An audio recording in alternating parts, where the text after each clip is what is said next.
everyone, and you're tuned into the Millennial Viz Scholar, and welcome back to my podcast. It's been a while since I've actually released any video content, and for those of you who are listening on the podcast, you can go over to my YouTube channel and check out this video content. But yeah, it's been a while since I've released any video content because I think the last podcast was recorded with Sable Radio, big up Sable Radio, and there wasn't any video content for that. So I thought, it would be nice to give you some video content for the podcast again.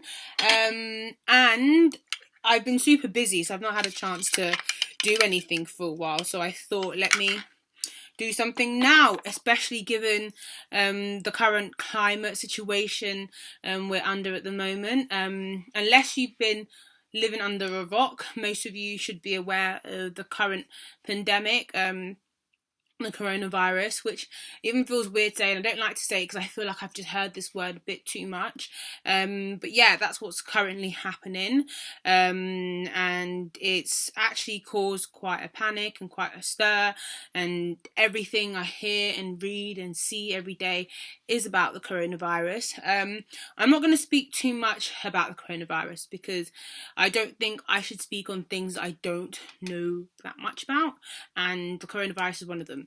I don't know that much about it in terms of what's going on with the virus. I mean, I know what's available there on the internet and what I have read, but beyond that, I don't know too much on that. But I'm going to speak about one of the concepts that's been sort of circulating about how we protect ourselves from the virus and sort of stop the virus spreading, which has been social distancing.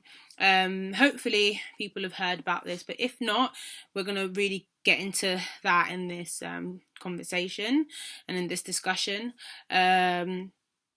But yeah, social distancing has been one of the things that has been popped up over my social media feeds over this week, over the weekend, start of this week, and it has been interesting to say the least. And I think we're going to talk about what are some of the things surrounding social distancing, what that looks like for me, and also reflect on, some of the benefits, but also the risks and dangers of social distancing.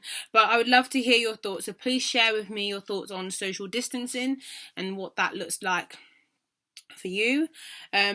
Whilst I'm doing this video, I'm also going to be doing something very fun. I'm going to be tinting my eyebrows. I'm actually holding up Stasophro, is that how you say it? But yeah, permanent hair dye.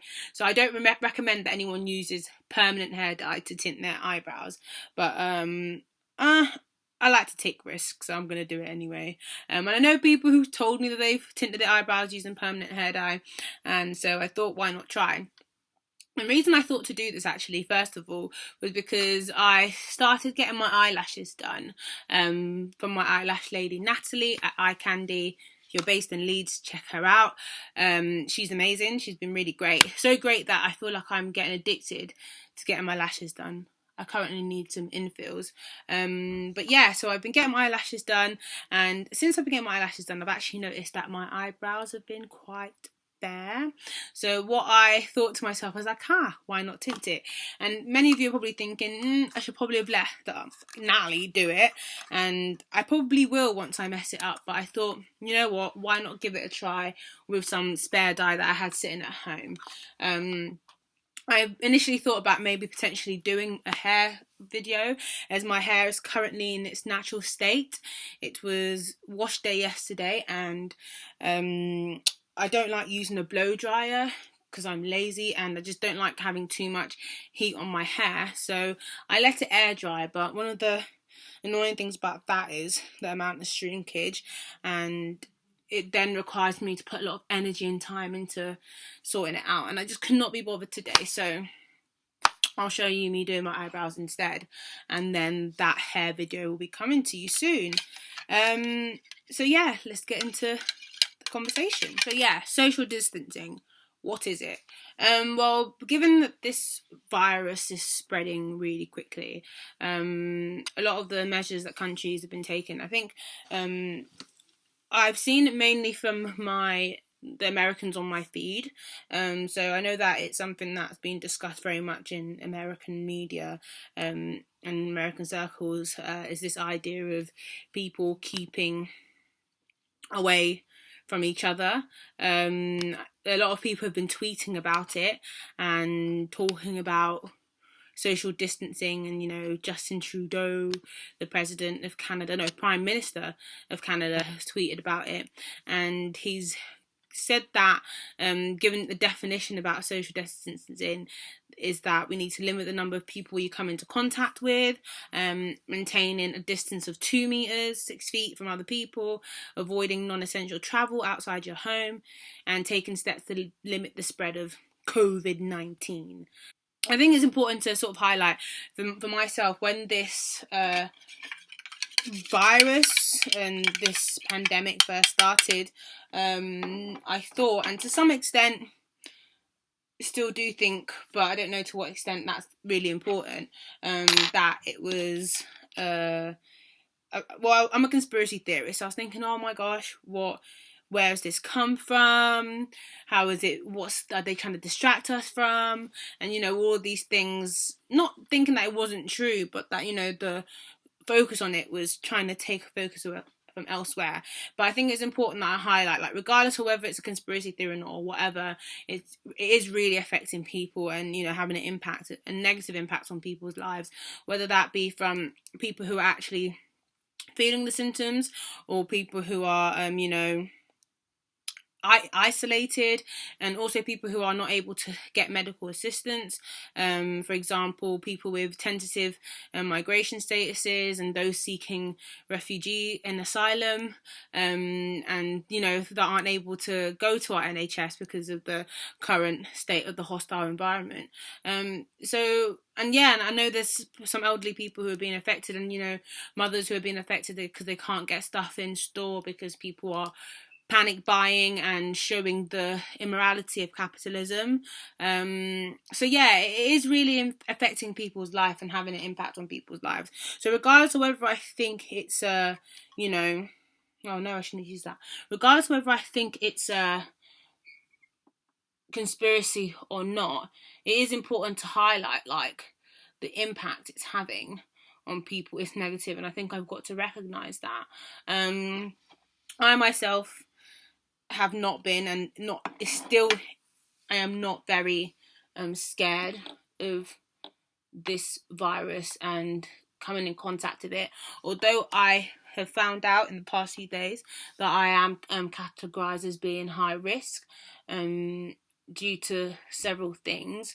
So maybe I should be more scared, but if I'm honest with you, I think I'm fortunate, and I recognise that I am fortunate enough to not have to operate in overly crowded places. So a lot of my work is at home, and when I do have to go out, the places I do have to go do not have a lot of people in it.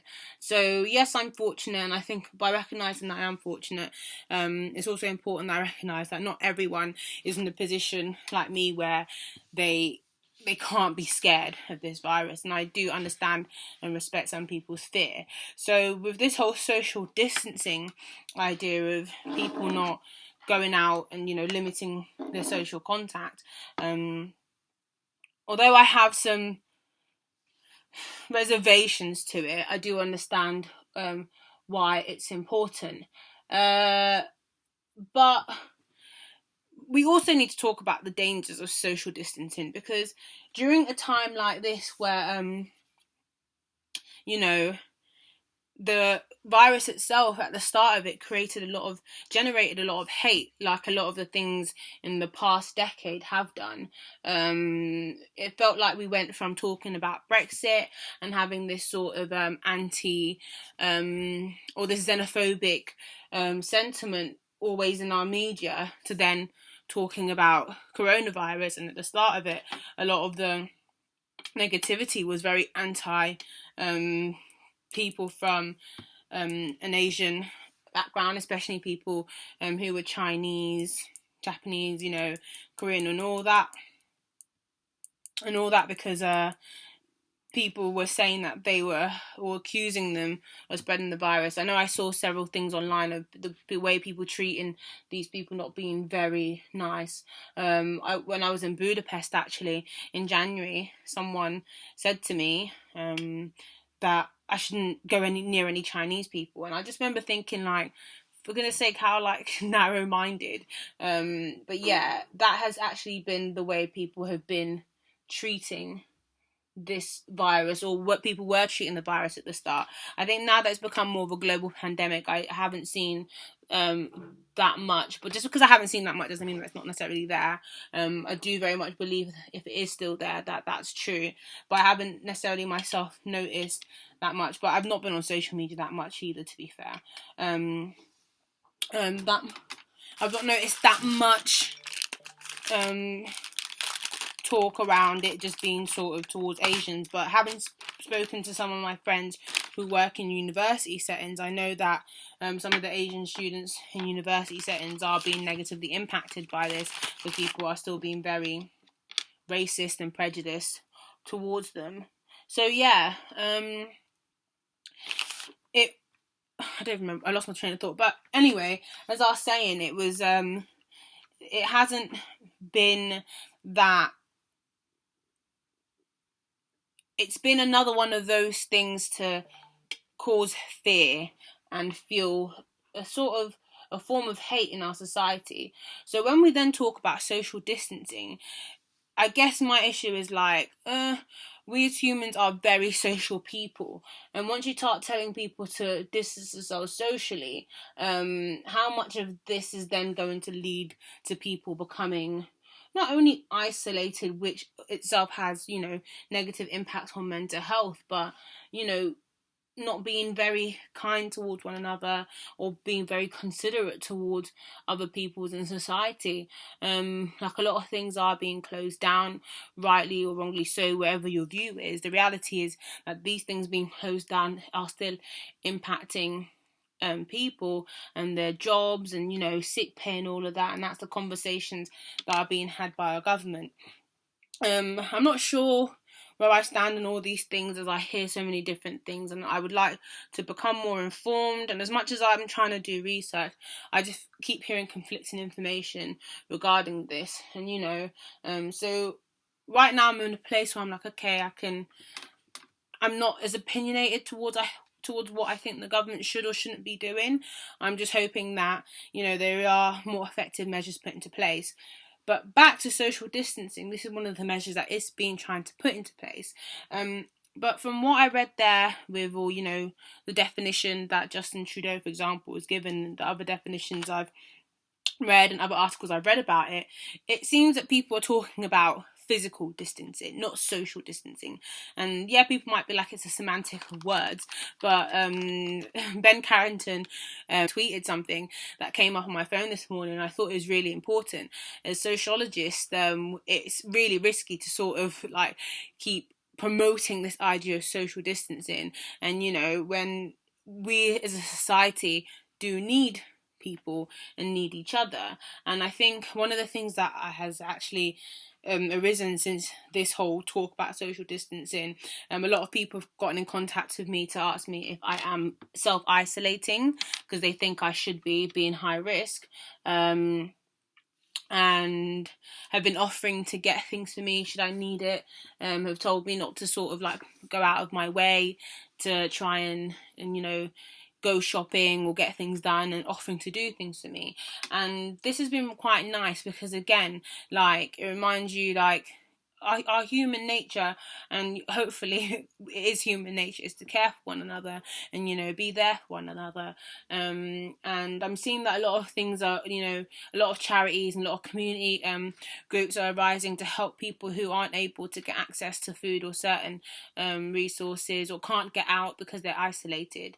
So yeah, we can't really socially distance ourselves, because we need each other, and we need people. So what I guess these things are talking about is being physically distant and not coming into contact with one another.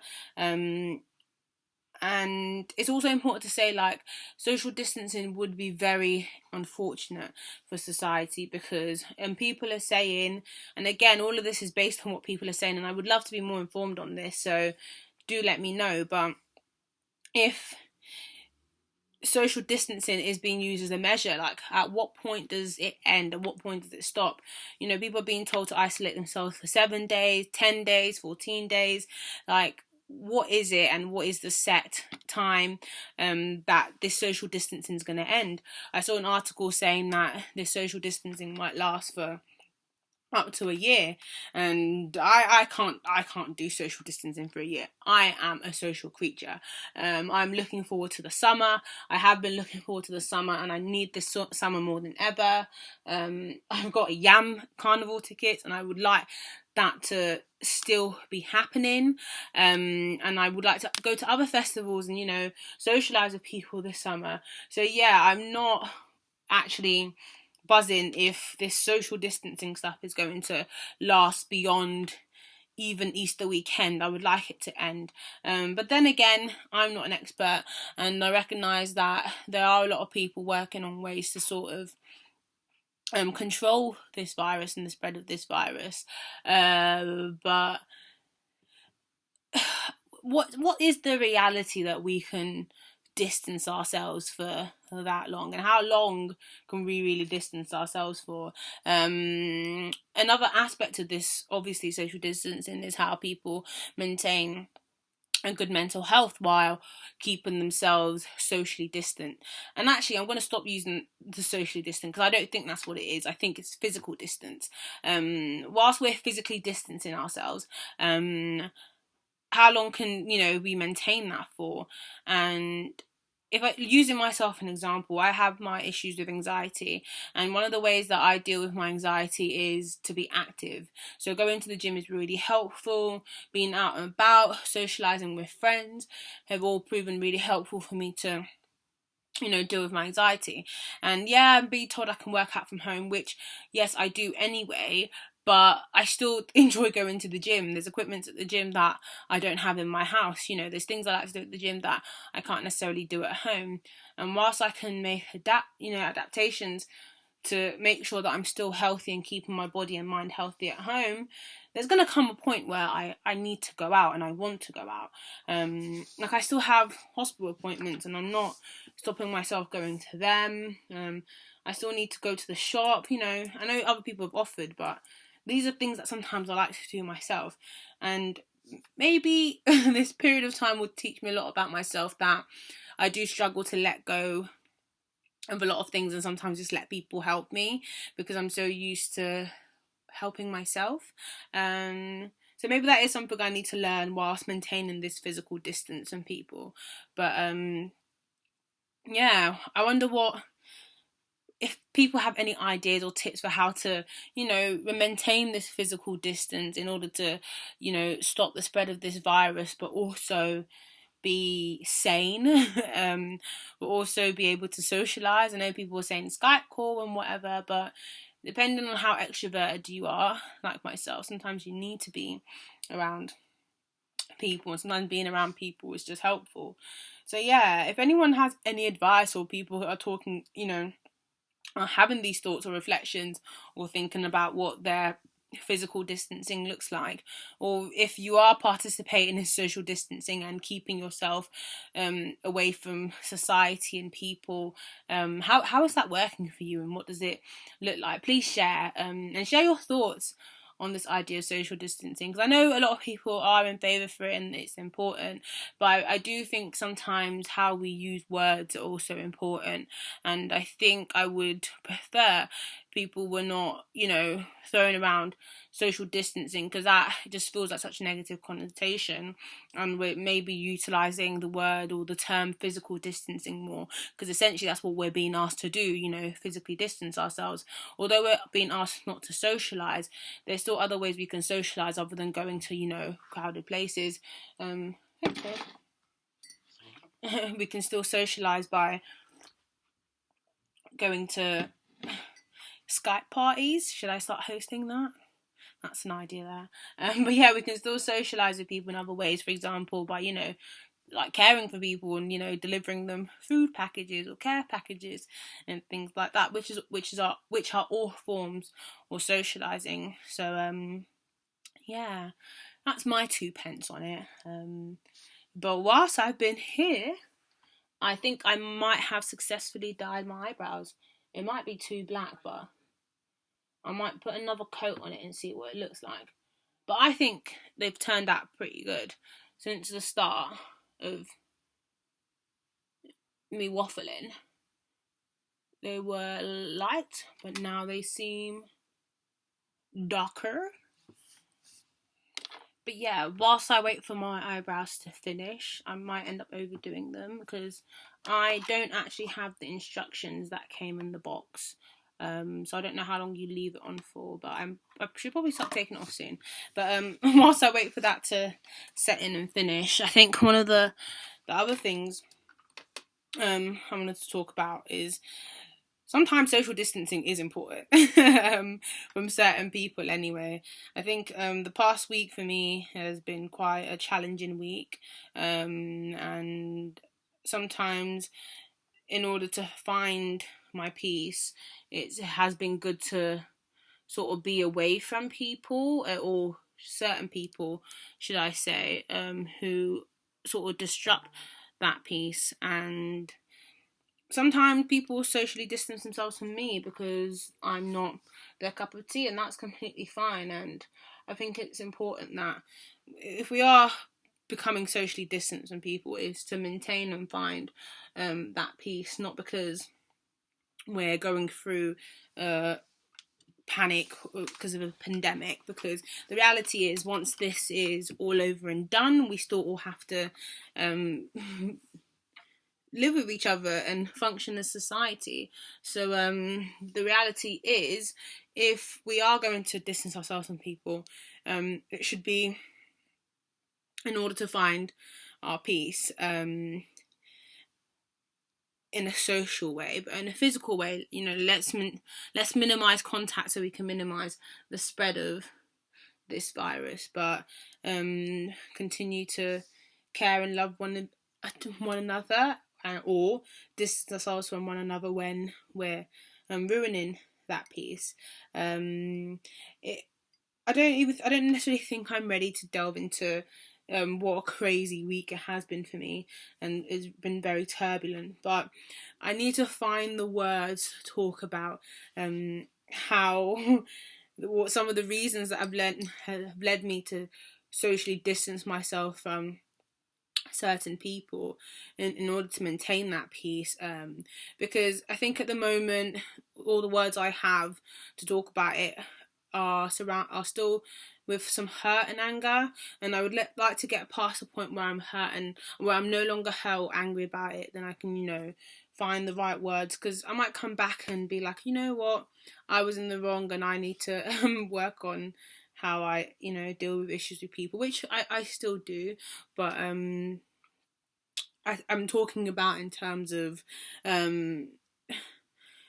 whether or not, I know distancing myself from certain people at the moment will help me find that peace, but whether or not I maintain that social distance from those people will be something that would be nice to speak about once I've had a chance to reflect on it properly and things go back to being normal.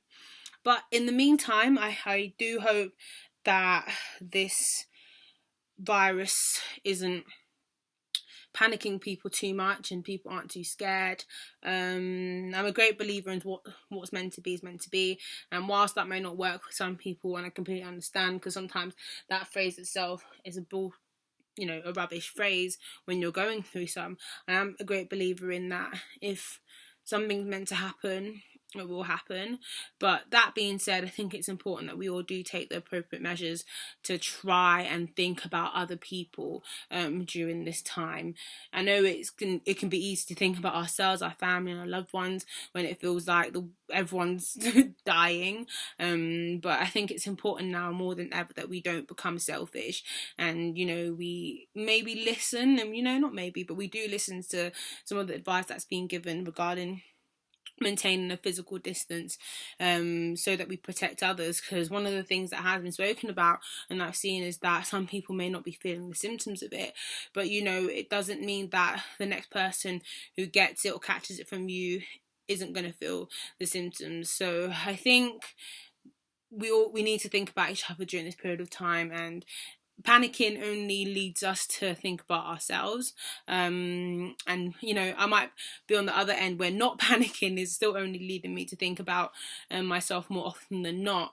But I'm going to keep that in mind. I need to think about the people that are affected by this, other than myself. And if you are affected and things are great for you, be sure to reach out and seek help from people, because people are out there to help.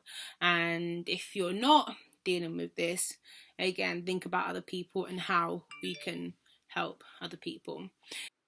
And in line with thinking of other people, check out Racial Justice Network's response to the UK's response to the pandemic, thinking about the people in immigration detention and how the new police powers may impact them, especially during the hostile environment that's being imposed on them at the time. So yeah, check that out and have a read. To do my eyebrows, I'm actually using like a little brush with a brush at the end, and I think I got it in like a eyebrow kit, and I just thought it'd be handy to sort of brush it out. And yeah, I'm just using some baby wipes to wipe away at the drip. I don't think I've made the dye thick enough, but oh well, this is what I'm working with. I think that specialists can probably do a better job of what I'm currently doing. I'm going to end up having a unibrow by the end of this.